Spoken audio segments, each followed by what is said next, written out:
Hello everyone, welcome back to my channel. My name is Kira and you know what time of the month it is. It's time to go through my completed pages for January. If you saw my last completed pages video, you'll know that I struggled with a bit of a colouring slump in December, and I think I can confidently say that I managed to get out of that slump in January. I have been feeling a tinsy bit slumpy this past week, but nowhere near as bad as it was in December. So thumbs up all around for that. But in regards to my colouring month in January, I am pretty happy with how it went. I tried out a lot of new supplies, as you would have seen if you're caught up with all my videos on the channel, and I think that really did help get me out of that colouring slump. I always find that testing out a new supply really helps reinvigorate that passion that I have for colouring and just creating art in general. So that's definitely a tip there if you're currently going through a colouring slump. However, I will also say that January was the month of bleeding through my pages. I think for a majority of the pages that I coloured this month, I had bleed through issues, which we'll talk about later in the video. But before we get into the completed pages, let's have a look at my colouring journal, how that's looking after the month of January. So going over to our coloured pages tab, we now have 22 books present within my chart. Oh, I don't think I'll ever catch up to Small Victories with any of the other books. That one's always going to be a massive anomaly. But last month I had 11 untouched books in my collection, and now I have 8. So it's always a positive when we can diminish that untouched colouring book number. Now going over to my 2025 tracker. Now you'll see in my monthly pages coloured chart here that I did only complete 6 pages in January. However, I have a whole lot of whips. Usually I colour around 7 to 8 pages a month, or complete rather. But just because of the videos I did this month, I've got a whole lot of whips in my arsenal, which we'll talk about today. Scrolling down, you'll see how my completed pages for 2025 chart is looking.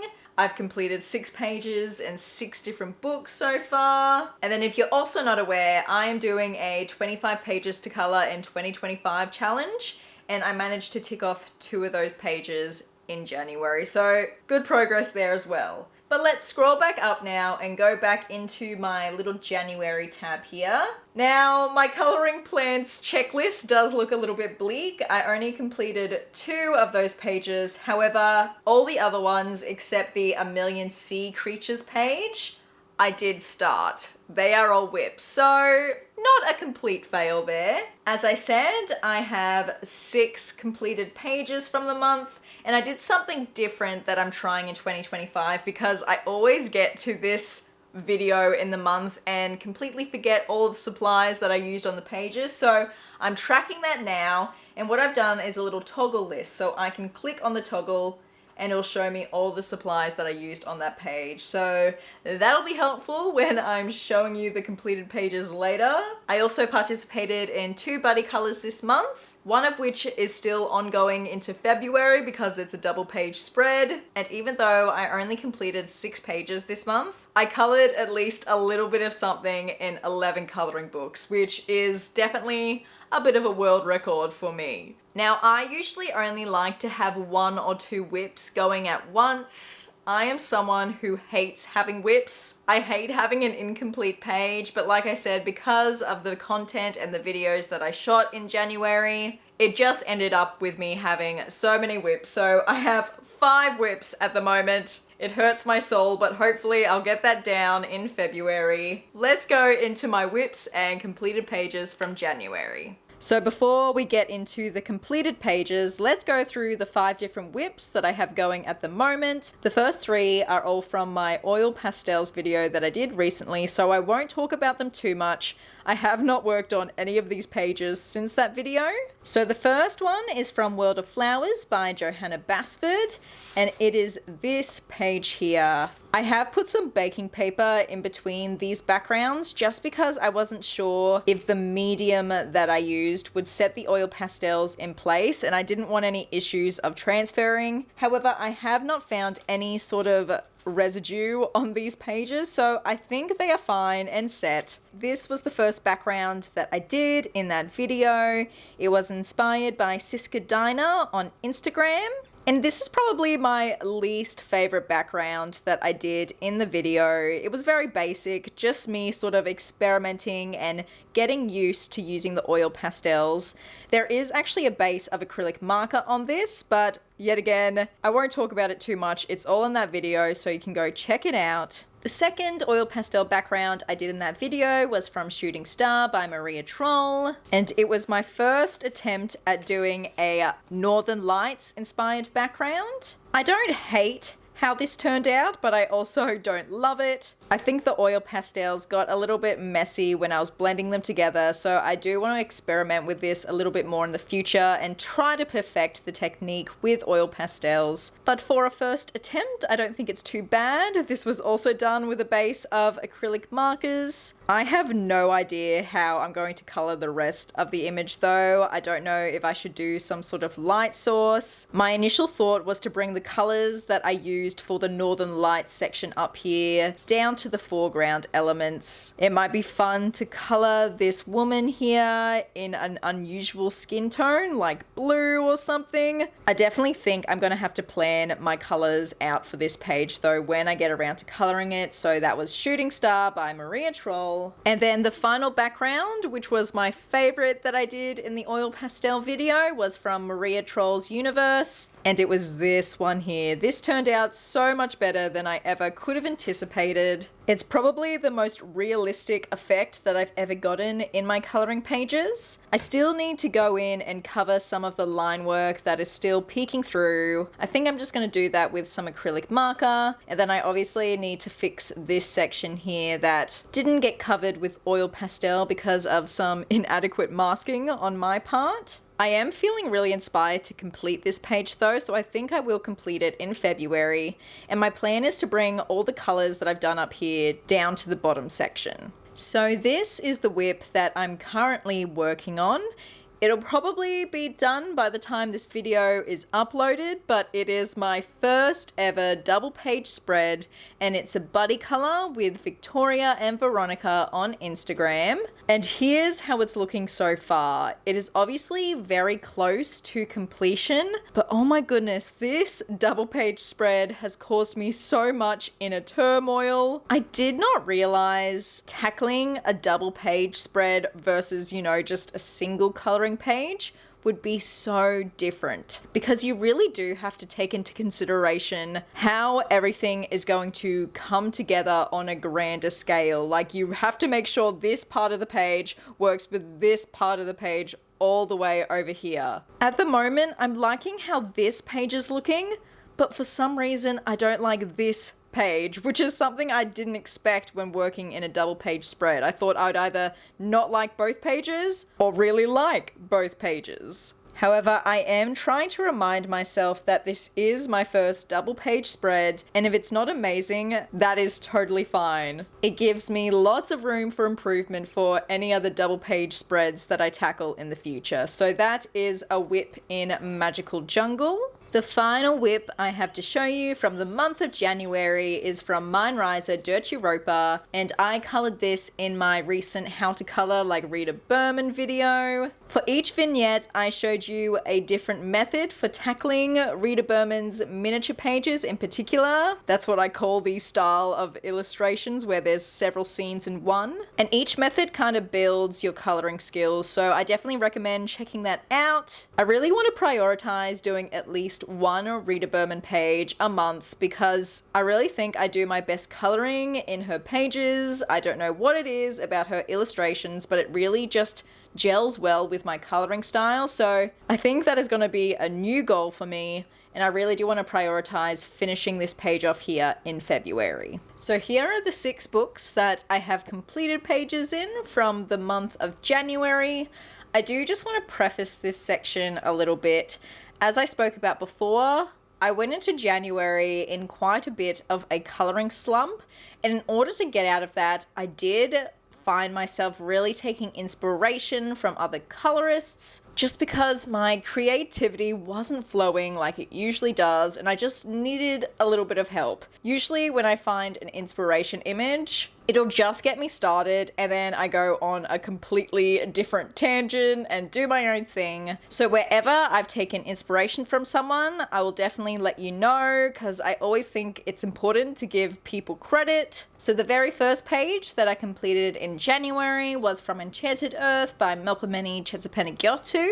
This was a bit of a long-term whip for me that I finally completed, and it is this page here. I actually showed how I did this watercolor background in one of my previous videos last year, so I'll tag that up above so you can watch that if you're interested to see how I created it. I had a little bit of an oopsie up here, but I really like the crisp edge of the border. Just satisfies something in my brain. And then for the background within the seashell shape, I actually used my Ohuhu alcohol markers. So I'll show you the back of the page. You can kind of see it there. I obviously based the foreground elements with the Ohuhu markers as well. And it was really fun to create sort of a similar watercolor effect as I did with the watercolors, but with the alcohol markers. I then shaded everything with my Artex colored pencils. I really love how those pencils work in this book. They're my favorite brand to use in Melpomene's books. Well, I only have one book, but in this one book that I have from her. You'll then see around the bottom here, I'll bring you a little closer.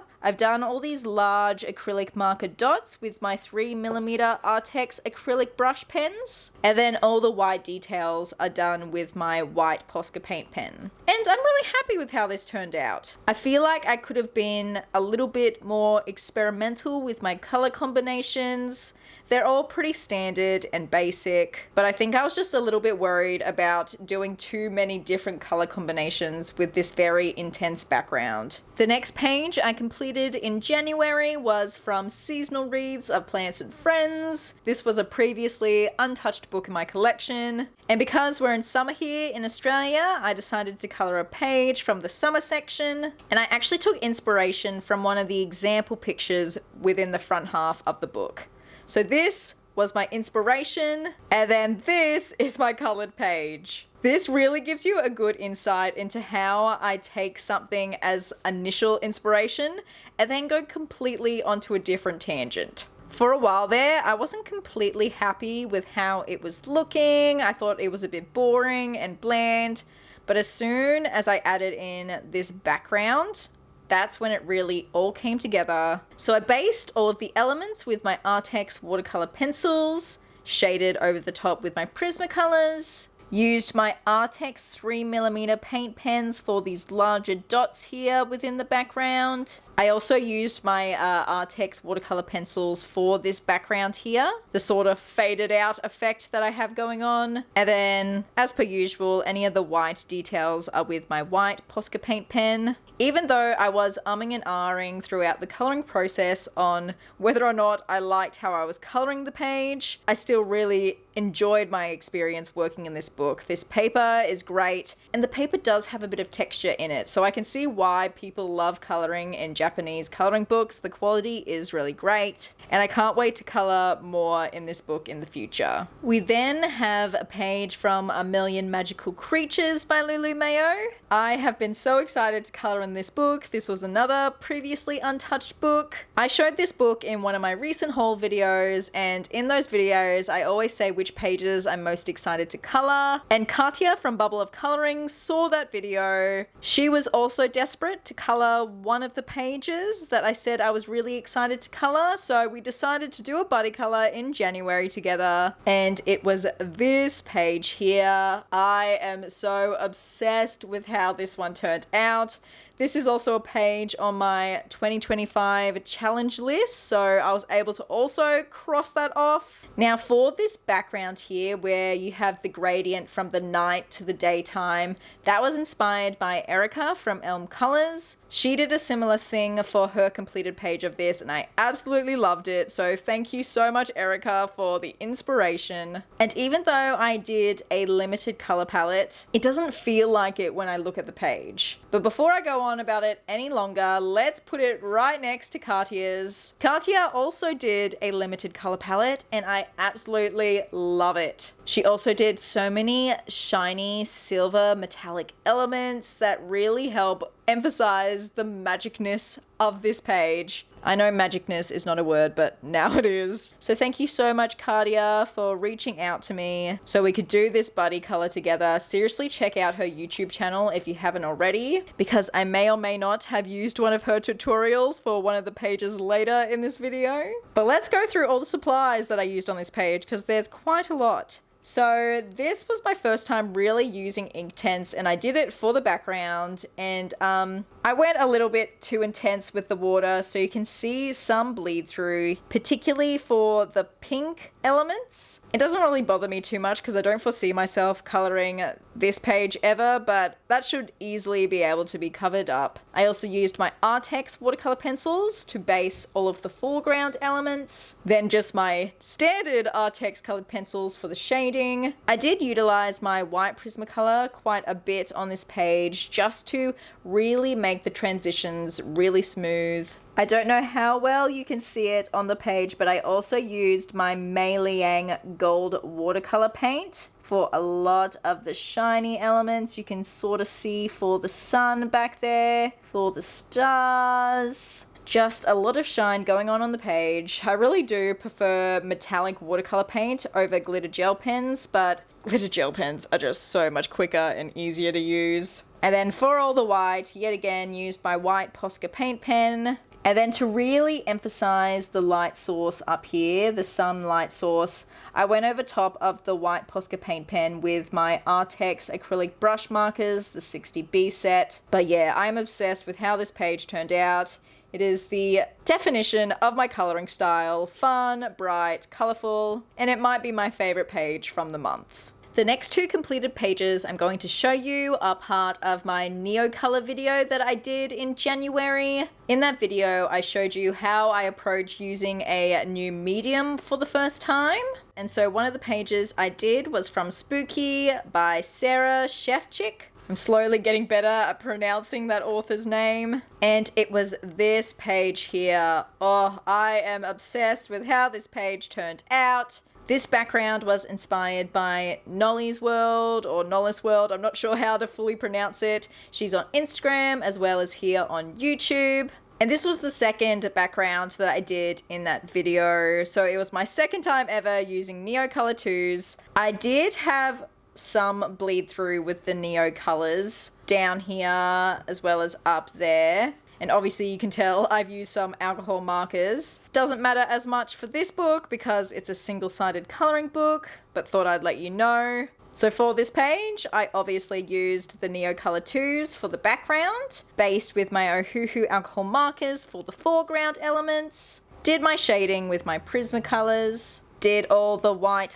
highlights with my white Posca paint pen, splattered with lots of white acrylic paint in the background. Again, used my Ohuhu fine liner drawing pens to restore any line work that got covered throughout the coloring process. And then I also used my Artex acrylic brush markers yet again for the outline of the star here, as well as, you know, the little yellow dots surrounding it. And for these little guys up here, which are called the sparkles. I also went in later after filming that tutorial and just used my Prismacolors to sort of outline some of the watercolor effect. Give it kind of a veiny look, I suppose. Maybe more of a marbled effect is a better way to describe it. And this was just a super fun page to color. I think the psychedelic background really does complement the expression on the cat here. Delilah the cat has definitely taken something that's making her feel loopy. And then the second page I did a background for in that Neocolor 2 video is from Fairy Tales and Folklore, a previously untouched book. And oh my goodness, my experience coloring a page in this book was incredible. It was so luxurious. The quality is amazing. The paper is amazing. I can't wait to color more pages in this book. And this was the page that I did. It's interesting because I think if I was just choosing a page out of my own accord and wasn't thinking about choosing a page for that tutorial that I did, I don't think I would have typically chosen this one to color, but I really enjoyed my experience coloring it. So this Neocolor 2 background, I didn't use the exact same colors, but I did follow a color along from Karen at My Colorful Country Life, and that really helped me with using the Neocolor 2s for the first time. Unfortunately, I didn't realize until later that I did have some bleed through issues.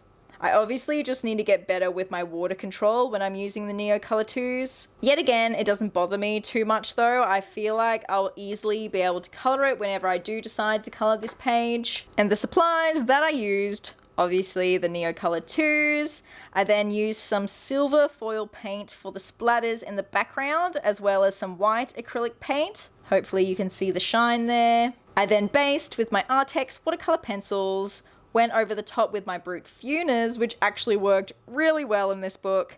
I did do a layering approach, which I don't do very often, and I forgot how long layering takes, but the end result is really worth it. I'm really happy with how the shading of the apple came out in particular. You're probably not going to be able to see it, but I also used some gold Pentel glitter gel pen for some dots around the center here of the flowers, as well as up here on the arrow. And then my white Posca paint pen, as per usual, for any white details.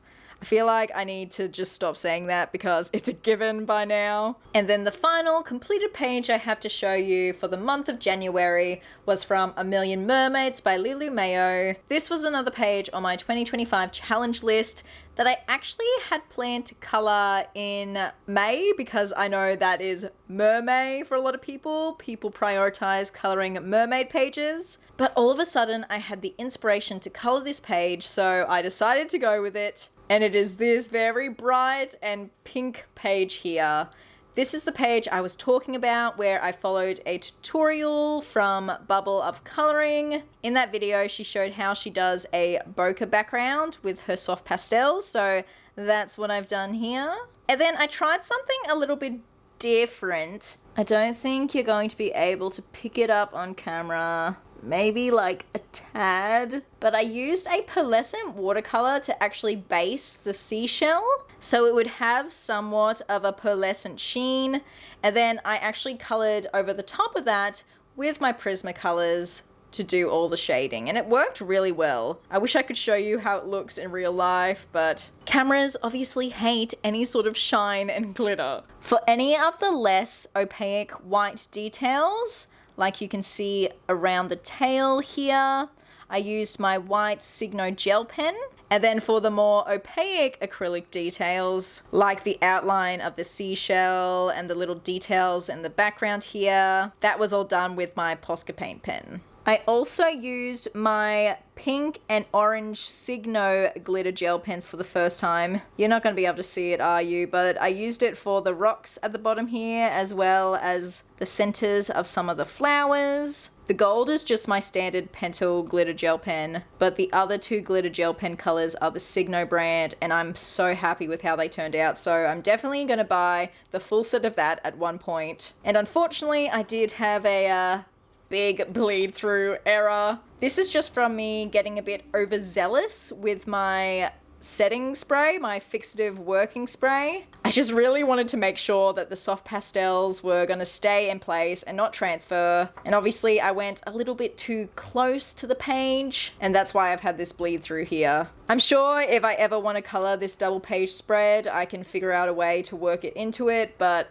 we're not going to worry about that right now. So yes, that was my final page that I colored in January. Now, like I always like to do at the end of the completed pages portion of this video, is rank my pages from the month from least to most favorite. This was so hard to do this month because I feel like I like most of the pages the same amount. I think I really was able to get out of my coloring slump, and so most of the pages I do really like how they turned out. There is one that I do like more than the rest. However, ranking these other ones, just know that there is not much of a difference between the rankings. So in 6th place is going to be the page from A Million Mermaids. As I said, I still really love this page, but I think because it's in a monochromatic scheme, I'm someone who loves heaps of color on my pages, so that's why this one is going at the bottom, just a personal preference. In 5th place is then the page from Enchanted Earth. Yet again, I really like this one. However, I think I could have had a little bit more fun with my different color combinations. In 4th place is going to be the Summer Wreath from Seasonal Wreaths of Plants and Friends. In 3rd place, we then have the Apple page from Fairy Tales and Folklore.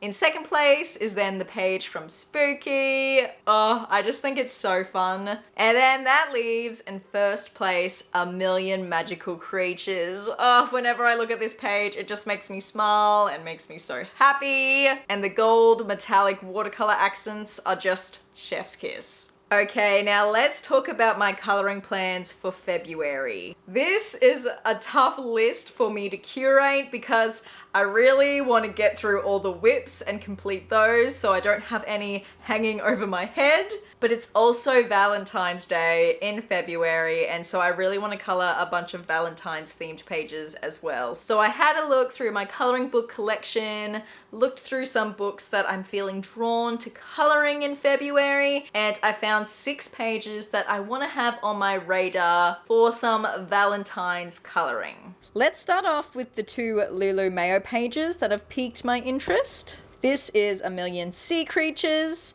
And the page that I am thinking about coloring for the month of February is this one here. How freaking adorable is this page? We know that I love my pages that are within some sort of shape. And look at all the love hearts on this page. This is going to be a great one for February. I'm seeing quite a cool toned palette with this one. The next page is from A Million Magical Creatures. It is this Cupid page here. Oh, this one is so cute. This one I see in quite a traditional Valentine's palette. Golds, pinks, reds. And this light bulb here could definitely be a bit of a challenging element. If I color this page, I'm definitely going to try and test my coloring skills and see how I can make this light source work for me. And whenever I see roses like this, it just reminds me of that, you know, the rose inside the glass in Beauty and the Beast. I don't know why it reminds me of that specifically, but it does. We then have Mine Riser Dirge Africa by Rita Berman. This page is actually a part of my 2025 challenge list. So it would be really good for me to color this month. I know I already have a Love Heart flower bunch page in World of Flowers by Johanna Basford that I should prioritize over this one, but I really want to color this one just a tad more. And it would be a page crossed off on my 2025 challenge list. However, because this is so heavily romance themed already, I think I want to steer clear of the typical sort of red, pink color scheme that you would do for this. I want to do something a little bit more unusual. Not sure what that is yet, but that's what I'm thinking so far.